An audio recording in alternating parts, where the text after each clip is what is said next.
Hari ini kita kedatangan satu orang tamu, Bapak Syarifin Bangun. Beliau ini baru menyelesaikan tanggung jawabnya secara hukum selama 2 tahun penjara akibat pasal karet, di mana kita tahu pasal tentang penistaan terhadap sara agama banyak digunakan untuk menjerat lawan-lawan politik. Apakah berkaitan dengan eskalasi itu?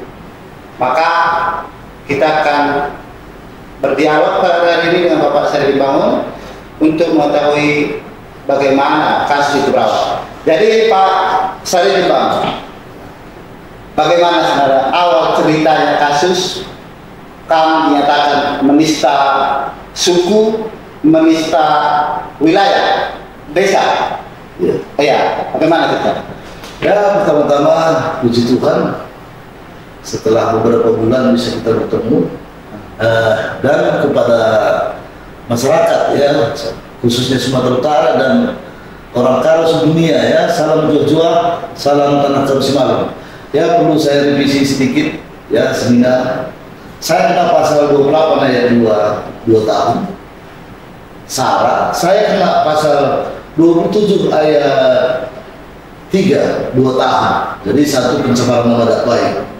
Oh, ya, jadi karena kena ini yang terbukti sah dan meyakinkan ya, jadi total hukuman 4 tahun sih.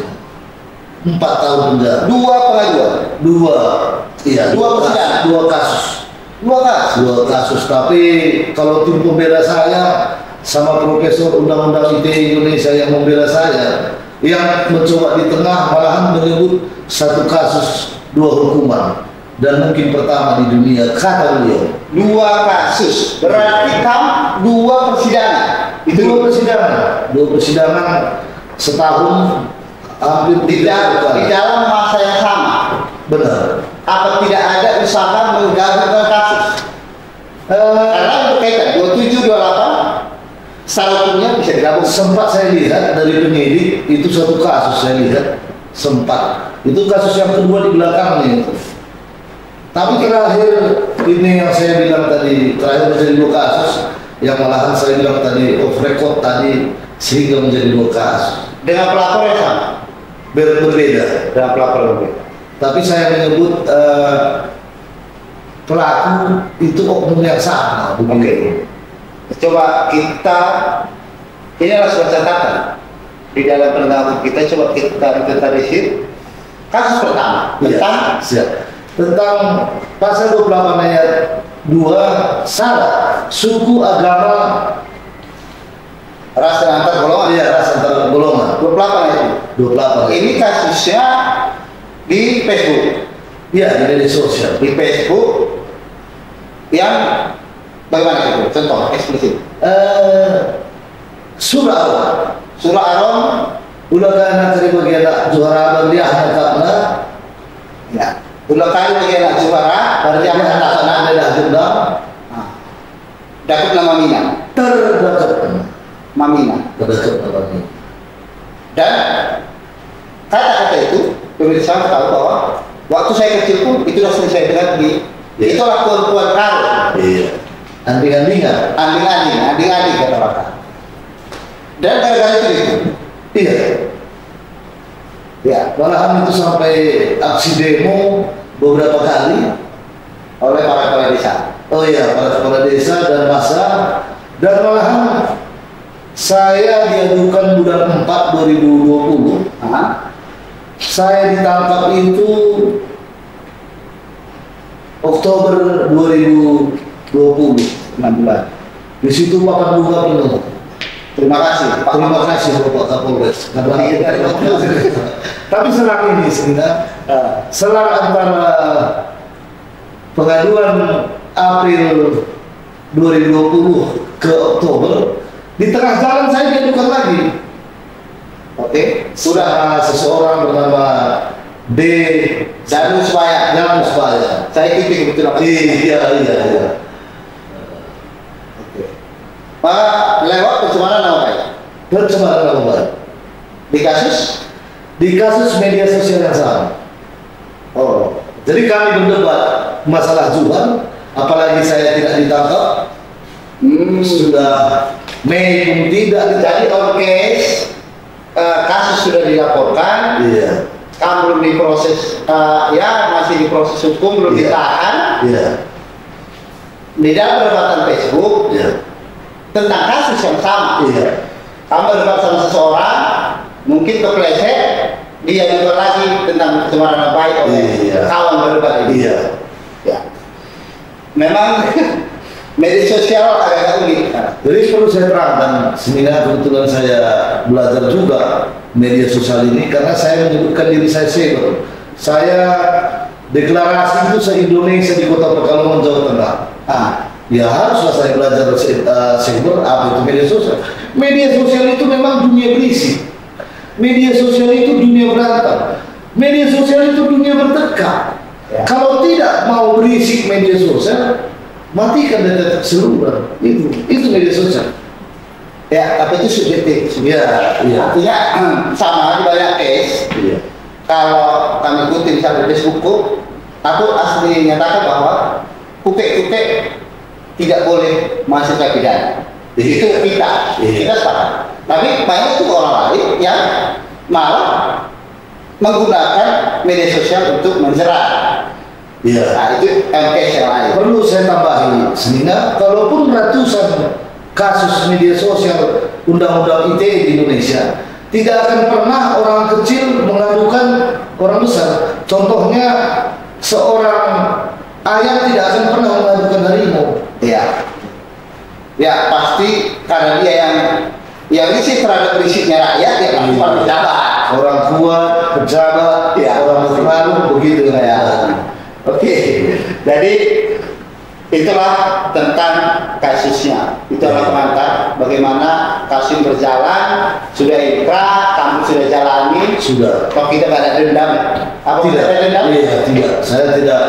Kepahitan saya buang, dendam saya buang, amarah saya buang, Yang sakit hati saya buang. kita juga tidak bertujuan untuk mengangkat kembali kasus ini. Benar. Apa ada Benar. delik hukum, ada intrik di situ, Iya. tidak. Bukan itu kasusnya, bukan Iya. itu topiknya. Iya. Oke, Iya. maka kita lanjut. Kamu ditahan di rutan, di tahanan kamu dah. Sel Polres Tanah Karo Selama 1 tahun. selama 1 tahun. Sudah setelah polis, apa sih langsung rutan?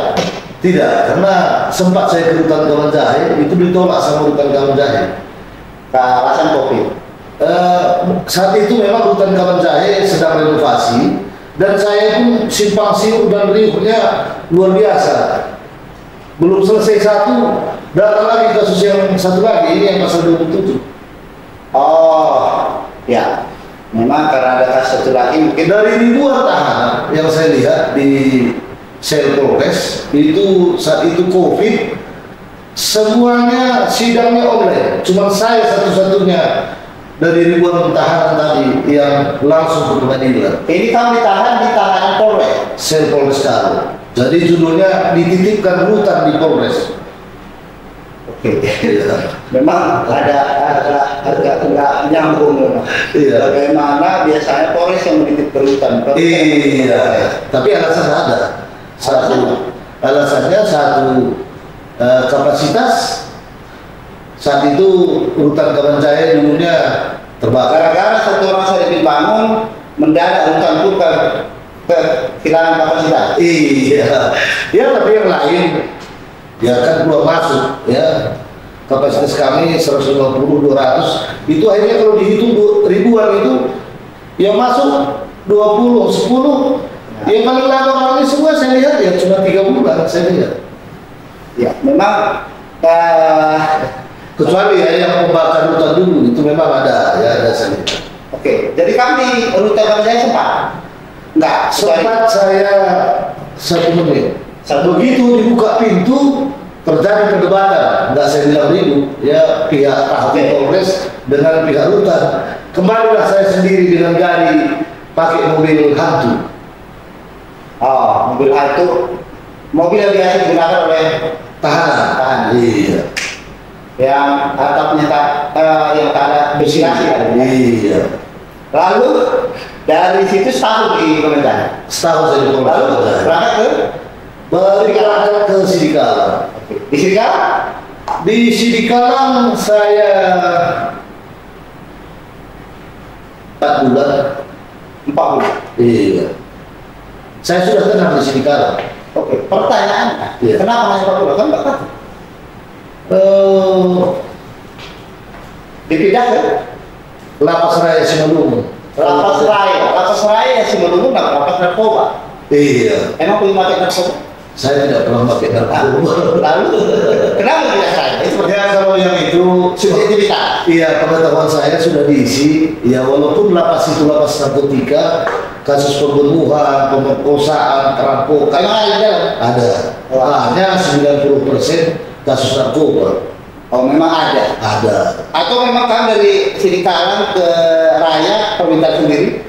Tidak, malahan. Karena seharusnya kalau permintaan sendiri itu ke Medan atau Medan ya? Ya, kalau kamu bilang gitu Selina yang lurus-lurus, saya bukan kasus kriminal murni. Yang enaknya saya kedutaan kawan jahe, pagi saya keluar, saya dinas, sore saya balik ke rutan bisa, rutan kawan jahe. Ada cerita. Peraturan pemerintah, Iya. itu namanya asimilasi pihak ketiga. Iya. Contoh saya pernah lihat kasus di Pakam, dia seorang kepala dinas nabrak meninggal, harus menjalani hukuman. Ya dia asimilasi pihak ketiga karena negara juga muncul. Iya, itu. Ada. Nggak menyalahi. Di melalui keputusan Dirjen Pas seharusnya memang itu bisa. Oke, tapi itu tidak dapat. Dan memang itu hak mereka untuk memberikan atau tidak. Iya. Nah, karena itu kita dalam kapasitas mengusung. Ya. Iya. Oke, dan lalu bagaimana selanjutnya? Yang pertama dulu ya. Yang pertama saya rasakan di Polres, ya saya sesak. Semana 1 tahun saya tanpa Ada yang dikatakan di Polres? Ya ada. Jadi tanpa matahari yang matahari bebas maksud saya, matahari sedikit sih ada. Di situ saya masih dikunjungi istri 3 kali sehari. Berarti saya agak nyaman. Tetapi mungkin kondisi perut saya berulang sakit. Kalau karena terlalu sakit atau apa ya? Makan pun paling 2 sendok 3 sendok selama setahun. Tapi di pakai jus, terbukti ini mungkin makanya masih tetap sehat. Tapi di dalam kawan saya udah ada taruhan. Ini si tentara lagi ini, tapi teman-teman ya sesama tahanan 2021 nggak akan sampai lagi karena saya sebentar ditandu keluar, balik lagi ditandu, terakhir kami ya 2 kali aja saya mandi di kamar mandi, dari hidung keluar darah Sampai seperti itu. iya, dari mulut keluar darah. Jadi Ada yang dikatakan? ada. Oh, ada juga. Ada rumah sakit umum. Jadi gini saya buat seminar, filosofinya pohon besar, ada pohon di bawahnya ada tanaman. Kalau terus dia nggak kena matahari, itu tanaman ini begitu gampang rapuh. Ya. Lalu maksud saya kenapa begitu kalau sudah sampai itu penyakit akut dalam kondisi bahaya? Iya. Kenapa tidak dibantarkan ke rumah sakit? Iya. Subjektivitas lagi. Ya, kalau saya lihat yang paling berat bagi tugas Indonesia ini apabila seorang tahanan itu sakit. Karena di rumah sakit pun kondisi kaki saya dikerikan, tangan saya dikerikan di rumah sakit. Kalau itu saya rasa berlebihan, itu pasti berlebihan karena on case saya pun pernah tahan dan dikatakan. Iya. Dan tidak penyidiknya tidak melakukan hal sama, tidak digali. Karena memang sebenarnya subjektivitas penyidik. Kadang-kadang penyidik ini takut tak menentu. Jadi memang banyak orang yang dijaring atau mungkin kadang-kadang itu sama kamu. Itu dia, dan kurasa itu bisa dijawab lah. Iya. Penyidik itu bisa aja benci, tapi itu nggak usah dijawab.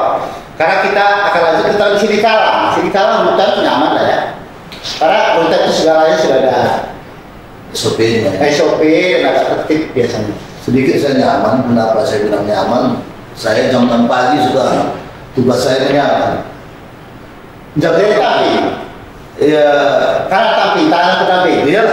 Oh, Enggak tamping saya, enggak tamping. nggak tapi. Saya menolak tamping bekerja apa sebenarnya tugas saya itu untuk menempati sel yang lebih nyaman dari sel awal masuk.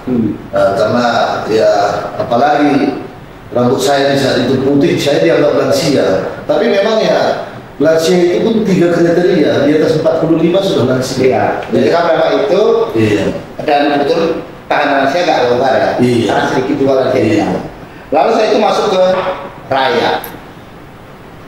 Oke, kalau tentang apa yang kamu rasakan ketika setelah didoain, apa yang kamu rasakan enaknya di penjara itu, apa yang paling enak di penjara? Selama di penjara apa yang paling enak?